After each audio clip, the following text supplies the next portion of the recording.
Federation of Tamil Nadu nutrition anganwadi association की ओर से 30 जनवरी को रानीपेट जिले के आरकट तालुका कार्यालय के सामने एक रैली आयोजित की जाएगी।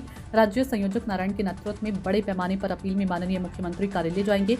ये घोषणा की गई है कि 2020 में चेन्नई के एग्मोर में चित्रा थिएटर से शुरू होगी। इस रैली की महत्वपूर्ण विशेषताएं हैं कि राजस्व ग्राम सहायक को पेंशन दी जानी चाहिए और सरकारी चालान 6,750 का होना चाहिए। आंगनबाड़ी कार्यकर्ताओं को 19,500 का भुगतान किया जाना चाहिए। सरकारी विभाग में रिक्त पदों को भरते समय 10 साल की सेवा पूरी करने वाले पात्र आंगनबाड़ी कार्यकर्ताओं में से 50% को आकर्षित किया जाना चाहिए और आंगनबाड़ी योजनाओं में 60,000 से अधिक रिक्त पदों को भरा जाना चाहिए। मांगों पर जोर देने के लिए रैली आयोजित करने की घोषणा की गई है। சத்துணவு மற்றும் அங்கன்வாடி சங்கங்களின் கூட்டமைப்பு சார்பாக ராணிப்பேட்டையிலிருந்து 2 பேருந்துகளும் 10 வேனும் ஒரு 1000 பேர் ரயில் செல்வதற்காக முடிவு செய்யப்பட்டிருக்கிறது மாவட்ட செயற்குழு. இந்த கூட்டமைப்பின் சார்பாக முதல்வர் தேர்தல் வாக்குறுதியை நிறைவேற்றப்படவில்லை. அறிவிப்பு என்பது பலமாக மக்களிடத்தில் செய்தியாக போய் சேர்ந்திருப்பது மாதத்திற்கு 3,400 ரூபாய் ஓய்வூதியம் என்று. ஆனால் ஏற்கனவே 7வது ஊதிய குழுவில் எங்களுக்கு 6,750 வழங்க வேண்டும் என்று தீர்ப்பும் உள்ளது, முடிவும் 7வது ஊதிய குழுவில் அறிவிப்பும் இருக்கிறது. அதை விட்டுவிட்டு வெறும் 3,400 என்று கண் துடைப்பும்.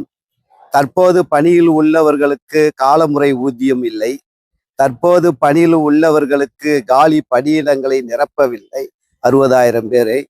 தற்போது காலி உள்ள பதவி உயர்வுகளை வழங்கப்படவில்லை.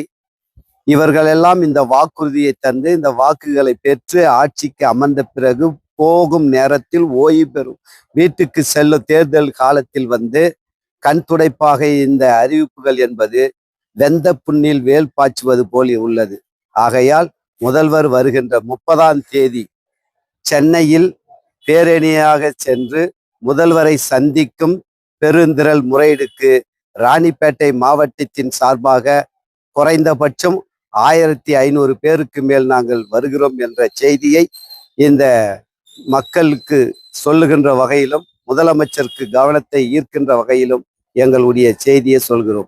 தற்போது அவர்கள் இந்த அறிவிப்பு நாங்கள் வந்து சட்டமன்ற கூட்டத்தொடர் அறிவிக்கவில்லை என்று சொன்னால் வரும் 3ஆம் தேதியிலிருந்து காலவரையற்ற வேலை நிறுத்தத்துக்கும் தயாராகுங்கள் என்று கூறி எங்களுடைய போராட்டம் முதல்வர் அழைத்து பேசி மீண்டும் நியாயமான விஷயங்களை செய்ய வேண்டும் என்பதற்காகவே இந்த முடிவு எடுத்துள்ளோம்.